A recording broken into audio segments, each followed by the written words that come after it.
Hello everybody, it's me, MilX, and I'm here to talk about Spirit Defenders. This is a very interesting Roblox tower defense game, to say the least.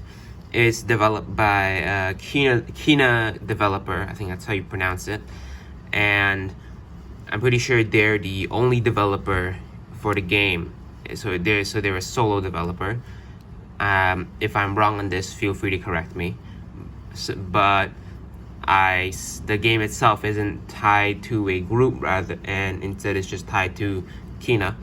And the Discord server, the community Discord server, only has Kina is the only one with the developer role, to my knowledge. I've never seen anyone else with it, so I am assuming that Kina is the only developer of the game. And since I don't see a contributor role or any kind of other roles related to the production of the game, I'm assuming she's also responsible for all the art and animation as well.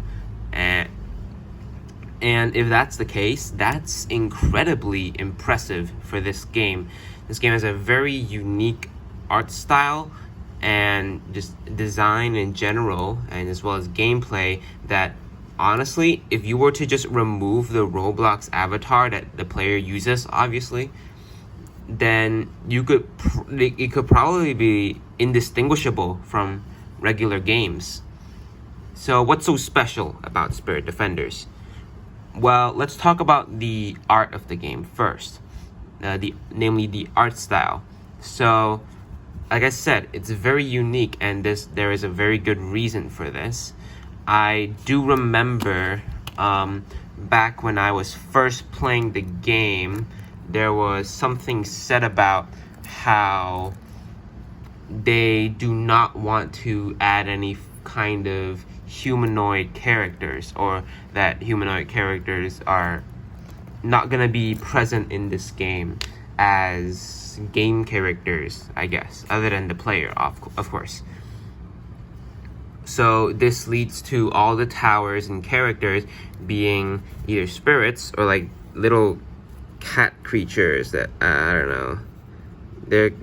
They're pretty cute, yeah. Because the developer likes cats. The developer's a cat person. I can't draw them from memory, but they're little chubby cats. Anyways, back on track. Because of this, I think the game definitely, it helps to make the game stand out more from regular tower defense games, and that was definitely the goal with this choice. On top of that, of course, there's the gameplay. The gameplay of Spirit Defenders is indeed very different from a regular tower defense game.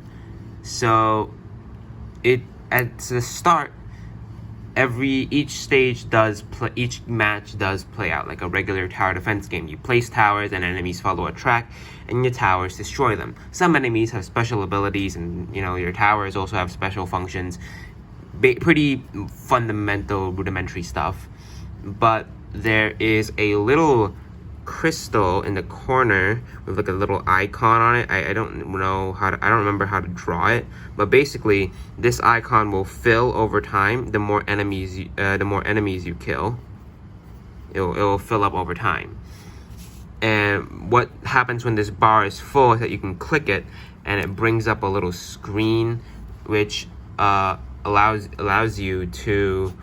This screen allows you to pick of like, I think, 3 items, and these items will grant you buffs. Sometimes they grant you debuffs to your towers, and this kind of makes the game sort of a combination between a tower defense game and a roguelite. For those who are unfamiliar, a roguelite is kind of a subgenre of the roguelike genre. And if you don't know what the roguelike genre is, it's basically a game where you run through kind of procedurally generated sort of levels, and once you die, you lose everything, and you have to start all over again, where the only progress is player skill.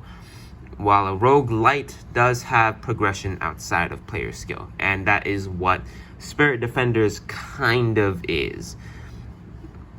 Spirit Defenders doesn't really have randomized levels per se, but the items that you get are definitely remind me of roguelites and roguelikes, because it's a common mechanic seen in those two games to build up various equipments that make your character stronger, and this definitely reminds me of that sort of system.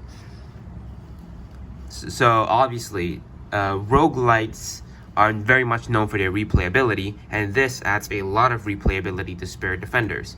Now, another thing roguelikes tend to do, or maybe roguelites, is they tend to, you start off with a base set of items you can unlock or characters you can have, and as you continue playing the game, you unlock more items that you can possibly be getting from each run.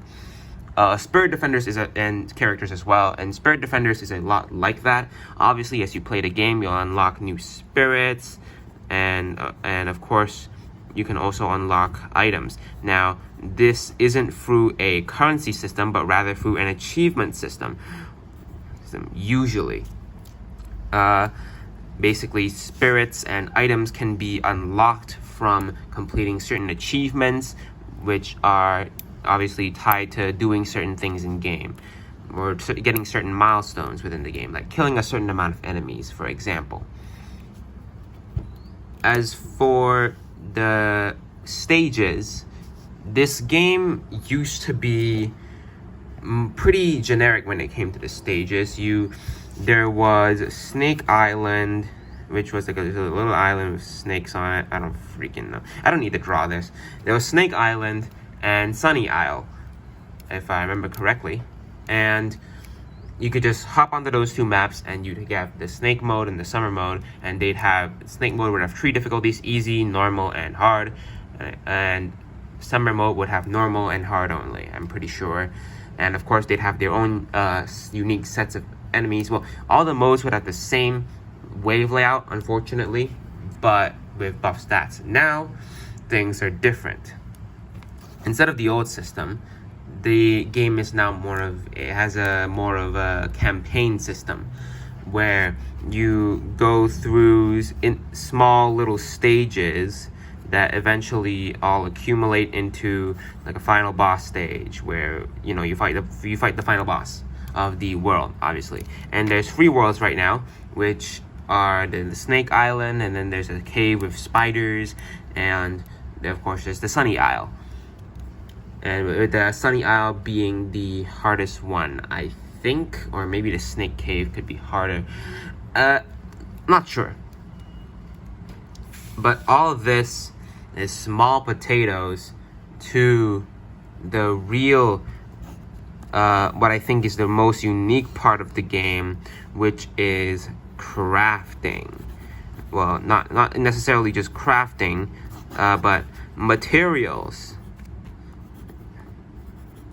And basically, what materials are, well, I mean, you know what materials are, but basically when you kill enemies, they will drop, they have a chance of dropping a little loot bag, and within this loot bag there's obviously going to be a material. So if you kill a snake, they'll drop like a scale or one of their fangs. And if you kill a special type of snake, like a charred snake with fire and stuff, they would drop like a burning scale, and these materials have various uses. Most materials are simply used for one thing, which is amulet crafting. Amulets are something I haven't mentioned, but these are additional things that you can equip onto your character that give you stat buffs, depending on the materials and the amount of materials that you put into it. So let's say you put, I don't know, like 1,000 you can put up to 3 materials into an amulet. You can like say you put up 1,000 fangs and like and I don't know, 1,000 feathers, whatever. I'm pretty sure there's a limit. I don't think you can go up to 1,000, but because every item has a limit of how much you can put into a single amulet, but point is you put in like 3 random items and they will all combine into an amulet, and the amulet will have buffs. They will grant buffs when equipped to the player, or basically to your towers, and this is like a permanent upgrade sort of thing. So this is what materials are mainly used for. However, there are some materials that do have special purposes. So namely, I'm not sure if this item still has the same name, but back when I first played, it was called the Golem Core, and that is still what I call it now. I don't really remember how it looks like, but you can use this in a room called the Sanctum in order to permanently give your spirits like I think it was like a 25% attack buff or fire rate buff, or a mix of both, something like that. So as you can see, some materials have different uses, and I'm pretty sure there's another version that grants a different set of buffs, and you can put one of those on your spirits to buff them. Now this is already a lot of stuff to take in. This game has a lot of stuff. Let's just rapid fire through a few more things. NPCs, the cat NPCs, they can give you quests. Quests grant rewards or unlock new levels of spirits, because some spirits have a 5th level, most spirits have 4, and the 5th levels you unlock through certain NPCs quests. There is shoveling. You can unlock a shovel after you beat the 1st level of Sunny Isle. You can use the shovel to dig up treasure, and well, not treasure, just more materials. You can use the shovel to dig up more materials. And you can talk to another cat that gives you better shovels. After that, there's Fortune Bells. Fortune Bells are a very recent addition, which grant temporary buffs, basically, when you offer them to a little totem in the lobby, which will grant you a temporary buff that will last for a few games, depending on how many bells you offer it. And let me think. And of course, oh dear, a piece of paper fell. That's talismans. Talismans are basically kind of like amulets you can equip on your spirits. They grant the spirit special effects, and some spirits have more amulet slots than others, but obviously some amulets have pretty wacky effects. And I think that is most, if not all, of the features in this game. Actually, there's one more. You can also get spirits from crafting. I think 3 spirits have crafting recipes tied to them. So instead of getting them from through an achievement, you get them from combining materials to get you the spirit, and you put them in the amulet crafter. If you put that exact amount of materials into the amulet crafter, you get the spirit, and you also get a dud amulet, which is usually useless. But yeah, I'm pretty sure most, if not all, of the features in Spirit Defenders. I forgot one. Okay, I can't believe I forgot this, but another recent addition is a 0F slot. There's a 0F slot which you can equip a spirit onto. This spirit is not placeable on the field, but it's basically like a pet slot, a buddy slot it's called in game. And this spot is very crucial. I don't know how I forgot it, but basically this spot will allow your spirit to give a buff to just a buff. It gives a buff that improves throughout the game if you pick items from the Soul Keeper that it likes. Anyways, I think that is all of the features. There probably is some that I missed, and there are definitely some minor things that I missed, but you should definitely 100% play the game, because I just think the developer put a lot of hard work and passion and effort into a game like this, giving it such a unique gameplay loop and art style and everything. So definitely go play Spirit Defenders, show it some love, so that maybe the game can, get a lot more popular. Hopefully.